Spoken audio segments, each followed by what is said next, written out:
సంస్థాగత నిర్మాణం ఈ భారతదేశంలోనే కాదు ప్రపంచంలో ఏ రాజకీయ పార్టీకి లేనటువంటి సంస్థాగత నిర్మాణం ఒక్క తెలుగుదేశం పార్టీకే ఉంది.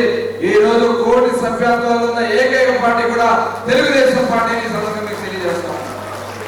ఇవాళ ఈ కోటి సభ్యత్వాలు ఒకసారి మనం 44 సంవత్సరాలు 43 సంవత్సరాలకే ఆలోచించాలి. ఆనాడు అన్న నందమూరి తారక రామారావు గారు తీసుకున్న నిర్ణయం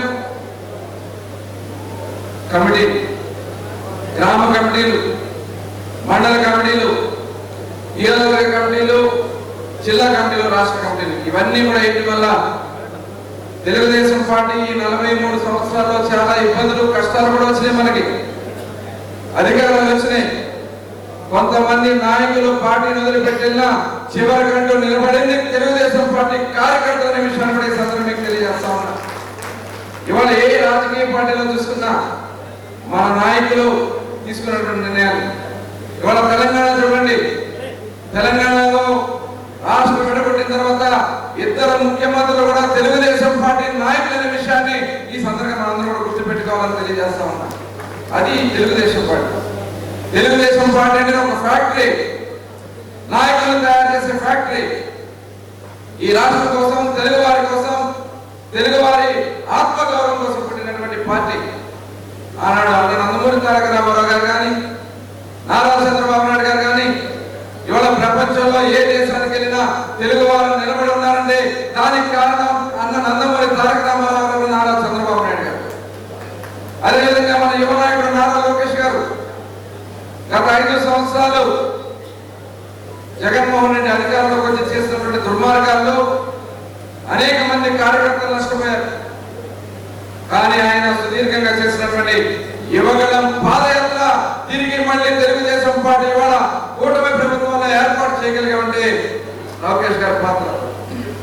అయితే ఈ సందర్భంగా ఆయన పార్టీ నిర్మాణానికి కూడా కొత్త ఊతాన్ని తీసుకొస్తా ఉన్నారు.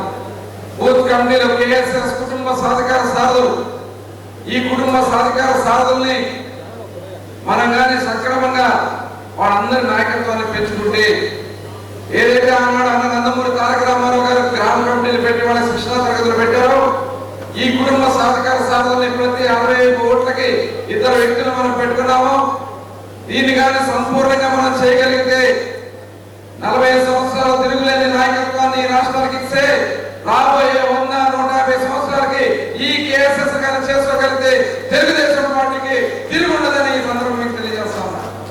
మనందరూ టార్గెట్ కూడా 2029, 2024 జగన్మోహన్ రెడ్డిని వాళ్ళు చేసినటువంటి దుర్మార్గమైన పాలన తరిమికొట్టారు, దౌర్జన్యాన్ని తరిమికొట్టారు, వాళ్ళు చేసినటువంటి అక్రమాలను తరిమికొట్టారు. 2024 ప్రజలు మనకి పట్టం కట్టారు. ఇవాళ మనం అభివృద్ధి పదంలో రాష్ట్రాన్ని తీసుకెళ్తున్నాం. ఈ రాష్ట్రంలో జరుగుతున్నటువంటి ఈ అభివృద్ధిని కొనసాగించాలంటే మనం అధికారంలో ఉండాల్సినటువంటి ఆవశ్యకత ఉంది. దాన్ని నిలబెట్టాల్సినటువంటి బాధ్యత ప్రతి కార్యకర్త తీసుకోవాల్సినటువంటి అవసరం ఉంది. చిన్న చిన్న ఇబ్బందులు ఉన్నా మీరు అవి ఇవాళ ప్రభుత్వం అవలంబిస్తున్నటువంటి సంక్షేమ పథకాన్ని ప్రతి ఇంటికి తీసుకెళ్ళాలి. ఇబ్బందులున్నా, కష్టాలున్నా పెన్షన్లు మనం ఇస్తున్నాం. 64 లక్షల పెన్షన్లు, 33,000 కోట్ల ప్రతి సంవత్సరం. ఏ రాష్ట్రంలో కూడా ఆ భారతదేశంలో ఏమైనా పెన్షన్లు మనం ఇస్తున్నాం. అదేవిధంగా గ్యాస్ సిలిండర్లు ఇస్తున్నాం. వచ్చినటువంటి అన్న క్యాంటీన్లు పెట్టించాం. ఏదైతే మనం ఉన్నటువంటి భూ హక్కు చట్టాన్ని వాడు భూములు దోచాలని చూసి రద్దు చేశాం. రేపు స్కూళ్లు తెరిచే నాటికి ఏదైతే స్కూల్ పిల్లలకి ఇస్తా ఉన్నటువంటి తల్లికి 15,000 రూపాయలు ఎంతమంది పిల్లలు అంతమందికి ఇచ్చే కార్యక్రమాన్ని కూడా మనం ప్రారంభించబోతా ఉన్నాం. ఆర్టీసీ చైర్మన్ గా ఉన్న కొరగల నారాయణ గారి నాయకత్వంలో ఆగస్టులోపు ఆడపిల్లలకి ఉచిత బస్సు ప్రయాణం ప్రారంభించబోతున్న విషయాన్ని కూడా సందర్భంగా చేస్తా ఉన్నాం. ఇవన్నీ కూడా మనం ప్రతి ఇంటికి తీసుకెళ్లాలా, ప్రతి ఒక్కరిని టచ్ చేయాలా, దానికి శిక్షణా తరగతులు చేసుకోవాలా, కార్యకర్తల్ని బలోపేతం చేసుకోవడానికి ఇవాళ ఎంఎస్ఎంఈ పార్కులు పెడుతున్నాం. మొన్ననే పామర్లో ఉమ్మరాజా గారి నాయకత్వంలో ఒక ఎంఎస్ఎంఈ పార్క్ పెట్టారు. మేమందరం కూడా 7 నియోజకవర్గాలకు కావాల్సిన ఎంఎస్ఎంఈ పార్కులు పెట్టి మన నాయకులకి కార్యకర్తలకు కూడా శిక్షణ ఇచ్చి అందుకు అవకాశం కల్పించే కార్యక్రమాలు కూడా మనం చేసుకుందాం. దయచేసి మీరందరూ కూడా పార్టీ ఇచ్చినటువంటి ఆదేశాన్ని, సిద్ధాంతాన్ని ముందుకు తీసుకెళ్లాల్సినటువంటి అవసరం ఉంది. ఈ రాష్ట్రాన్ని మళ్ళీ మనం అభివృద్ధి కోసం నడిపించుకోవాల్సినటువంటి అవసరం ఉంది. మన మీద దొంగ నాటకాలతో దొంగ బాణాలు వేస్తా ఉన్నాడు. లిక్కర్లో స్కామ్ చేసి దొరికిపోతే దొరలాగా మాట్లాడుతూ ఉన్నారు. పేపర్లో అక్రమ రాత్రులు మన మీద రాయిపిస్తా ఉన్నారు. భూములు దోచుకున్నారు. ఆ భూముల గురించి మాట్లాడుతూ ఉంటే అవి మన మీద చేసే కార్యక్రమాలు చేస్తా ఉన్నారు. దయచేసి మీరందరూ అందరం కూడా మన టార్గెట్ 2024 గెలుపు కాదు, రేపు 2029లో తిరిగి మళ్ళీ 100% అన్ని సీట్లు గెలిపించుకోవాల్సినటువంటి బాధ్యత ప్రతి ఒక్క తెలుగుదేశం పార్టీ కార్యకర్త నాయకులు తీసుకోవాలని నేను ఈ సందర్భంగా కోరుతా ఉన్నాను.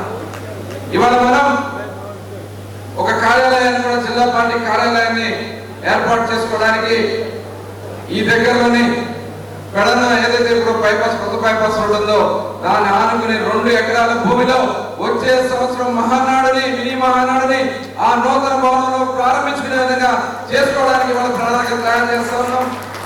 నారాయణ గారి నాయకత్వంలో ఏర్పాటు జరగబోయేటటువంటి దానికి ప్రొసీడింగ్స్ ఏదైతే కలెక్టర్ గారు కూడా పంపించి దానికి సంబంధించి మీరు చర్యలు తీసుకోవాల్సింది నారాయణ గారు అందజేస్తా ఉన్నాం.